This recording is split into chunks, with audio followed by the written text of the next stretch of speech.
উভতি আহিছোঁ ছাৰে ডেপুটেশ্যনত পঠাইছিল গৈছিলোঁ আহিলোঁ না আমাৰ নেক্সট ইলেকশ্যনৰ কাৰণে যিবিলাক আমাৰ পলিচিবিলাক বনোৱা হৈছে আৰু এই পলিচিবিলাকতো আজি ডিছকাছ কৰিব নোৱাৰি আমি লাহে লাহেকৈ কৰি আছোঁ কংগ্ৰেছ কি হয় কংগ্ৰেছ কি বেয়া পাই পেলাই নহয় তাত আমি আগৰ পৰা বহুত সংগঠন কৰি অহা দল কৰা গতিকে মৰ্যাদা আমি বিচাৰোঁ উচিত যদি মৰ্যাদা যদি কাম কৰাৰ স্ক'পটো নাথাকে তেতিয়াহ'লে তেনেকুৱা দলত মানে থাকিতো লাভ নাই কাম কৰিবলৈ স্ক'প পাব লাগিব মৰ্যাদা পাব লাগিব কাৰণ আমাৰ এক্টিভিটিৰ ওপৰতে আমি জীয়াই আছোঁ যদি তাত গৈ পেলাই 15 মাহ যদি বহি থাকিব লগা হয় উইদাউট এক্টিভ মানে কাম বাদ নাই মানে কোনো ৱৰ্ক নোহোৱাকৈ তেতিয়া আমি এলেহুৱা হৈ যাম ন পলিটিকেল লিডাৰবিলাক যেতিয়া পলিটিকেল পাৰ্টিত ইনভলভ হৈ থাকে তাত যদি তেওঁ এক্টিভিটিটো নাথাকে জিৰ' হৈ থাকে তেতিয়াহ'লে তেওঁ মানে মৃত্যুসম তেওঁৰ কোনো লাভ নাই আৰু তেনেকৈ নীতি আদৰ্শ কথা কৈ পেলাই কিছুমান কথাবিলাক কৈ পেলাই এটা দলত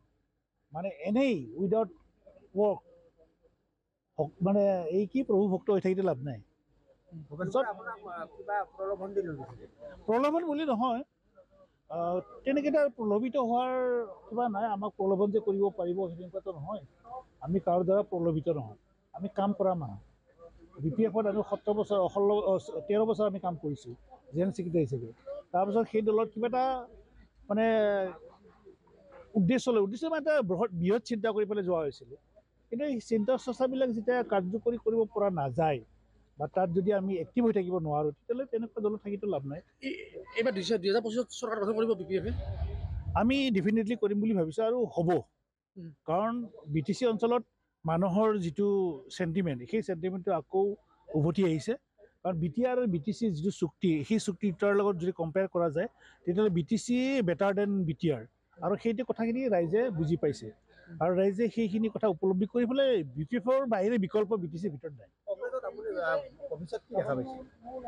26ৰ কথা তেওঁলোকে কৈছে 26টো বাদ দিয়ক 31টো মানে ইয়াত অসমৰ বিশেষকৈ 26টো বাদ দি পেলাই 31তে তেওঁলোকে গভৰ্ণমেণ্ট বনাব নোৱাৰে সেইটো আপোনালোকে এইটো মনত ৰাখিব আজি এইটো মুহূৰ্তত ক'লোঁ যে 25টো বাদ দিয়ক 31তে তেওঁলোকে গভৰ্ণমেণ্ট বনাব নোৱাৰে BTC আপোনাৰ চৰকাৰ গঠন কৰিব নিশ্চিত ৰাইজে তেনেকুৱা আশা প্ৰকাশ মানে ৰাইজে তেওঁলোকে দৃষ্টিভংগী প্ৰকাশ কৰিছে কাৰণ যিবিলাক বিগত সময়ছোৱাত যিবিলাক ইলেকশ্যন হৈ গ'ল MP ইলেকশ্যনে হওক বা তেনেকুৱা ইলেকশ্যন সেই ইলেকশ্যনবিলাকত ৰাইজৰ যে সঁহাৰি সেই কথাখিনিয়ে প্ৰমাণ কৰে 26ত বিকল্প কংগ্ৰেছ মানে BTC-ৰ বাহিৰে বেলেগ BTC-ত মানে BPF-ৰ বেলেগ বিকল্প BTR একৰ্ডৰ দিনটোত আপোনালোকৰ বৈঠকত কৰিব মিলিত হ'ল কোনটোত আজি BTR একৰ্ডৰ দিনটোত সেইটো আমাৰ স্পেচিয়েলি তেনেকৈ কোনো কিবা লক্ষ্য নাই যে BTR একৰ্ডটোৰ দিনাখনে আমি বহিমটো নহয় আমাৰ আগতে ডেট ফিক্স কৰা হৈছে PMB বডিত এতিয়া বহিছে আৰু সেইটো বেলেগ কথা নহয় কোন কোন আছিল ইয়াত উপস্থিত আমাৰতো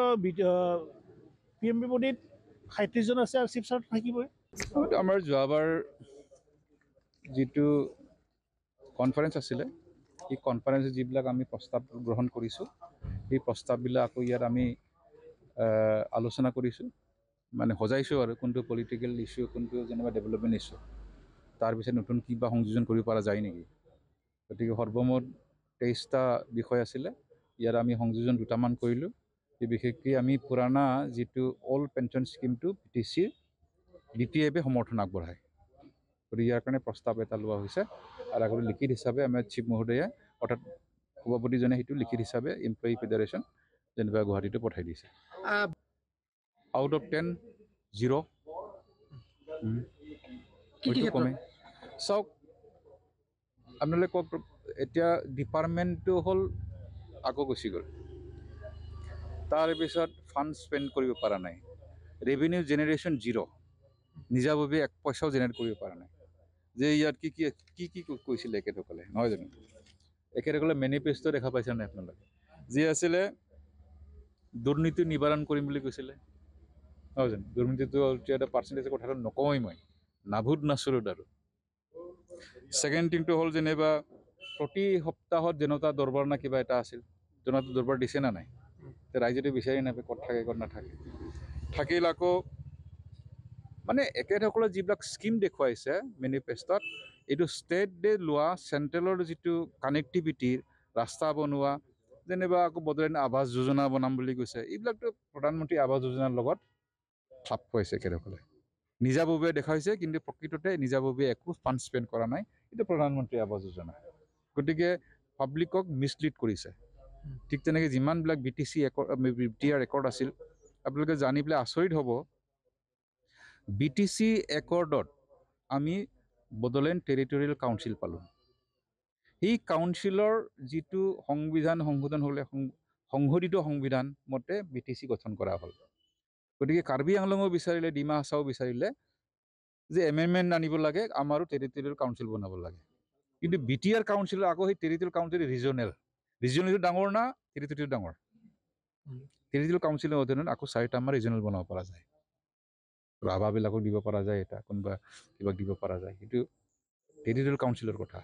গতিকে চাওক আজি যে কি ক'ম আৰু, কিবা ভৱিষ্যত পৰিকল্পনা কিবা আছে কাৰোবাৰ লগত? পৰিকল্পনা মানে ৰাজনীতিক হিচাপে যোগাযোগ মানে গণতন্ত্ৰ বৰ্তি থাকিব লাগিলে শক্তিশালী মানে অপজিশ্যন থাকিব লাগে। সেই অপজিশ্যনৰ দায়িত্ব আমি পালন কৰি আছোঁ এতিয়া, আৰু সেই দায়িত্বটো আমি পালন কৰি এলায়েন্সৰ কথা কিবা ভাবিছে? ভাবা নাই। 25ত চৰকাৰ হ'ব বিপিখন নিশ্চিত? যিবিলাক পলিটিকেল পাৰ্টি আছে একেদখলৰ মূল উদ্দেশ্য থাকে চৰকাৰ গঠন কৰা, নহয় জানো? চৰকাৰ গঠন নকৰে এনেই ইলেকশ্যন খেলিছিলোঁ নহ'ব ন। কৰিব পাৰা নোৱাৰাটো বেলেগ কথা। মাজতে আপুনি কেইবছৰ যদি BPF-ৰ পৰা অলপমান বিৰতি লৈ আছে, এতিয়া লাগে বুলি ক'লে আহি গ'লোঁ, নহয় জানো? এটা সময়ত নালাগে বুলি কৈছিলোঁ, নিজৰে পাৰ্টি। আৰু কোনোবা অহাৰ চান্স আছে নেকি UPPL-ৰ পৰা? আহিব UPPL-ৰ পৰা বহুত আহিব, কথা পাতি আছে। প্ৰমোদ বড়োৱে চকী উদ্ধাৰ কৰিব পাৰিব নোৱাৰে 25ত? Not possible. একেতৰ নিজাববীয়া বুলিলে একো নাই। প্ৰমোদ বড়োক মই অতি মই মানে ঘনিষ্ঠতাভাৱে এখেতৰ লগত কাম কৰিছিলোঁ, কিন্তু এটাও শব্দ মানে এটা মানে প্ৰতিশ্ৰুতি ৰক্ষা কৰিব পৰা নাই। প্ৰাক্তন সাংসদ নৱকুমাৰ শৰণীয়াও যোজা চলিছে BPF-ৰ লগত এলায়েন্স চলি আছে, এইটো ফাইনেল একো ব্যস্ত হোৱা নাই, সময়ত হৈ যাব।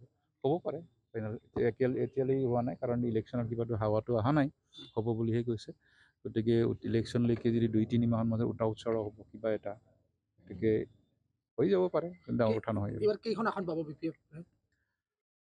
যেনে যিমানেই নহওক এবচলুট যদিও বা পাই যায়, তথাপিতো কাউন্সিল গঠন কৰিব নোৱাৰে আনলেছ যদি ষ্টেট গভৰ্ণমেণ্টৰ যদি ব্লেছিং নাথাকে, হয় নে নহয়? কাউন্সিলটো কাউন্সিলেই, ষ্টেট উইদিন ষ্টেট। এটা ছিংগল থকা যেনিবা ফাইনেন্সৰ আমাৰ পাৱাৰ নাই, হোমৰ পাৱাৰ নাই। গতিকে নিশ্চয় আমাৰ আশীৰ্বাদ লাগিব ষ্টেট গভৰ্ণমেণ্ট যোনেই নচলাওক। গতিকে ষ্টেট গভৰ্ণমেণ্টৰ নোহোৱাকৈ এটা কাউন্সিলটো চলিব নোৱাৰে। এনেকৈ এইটো হ'ল ডিমেৰিটছ of the council.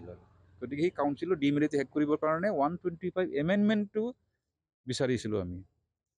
129 amendment complete হৈ গ'ল, ৰুলছ বনোৱা হৈ গ'ল, 125 এমেণ্ডমেণ্টটো আনিব পৰা নাই এতিয়ালৈকে।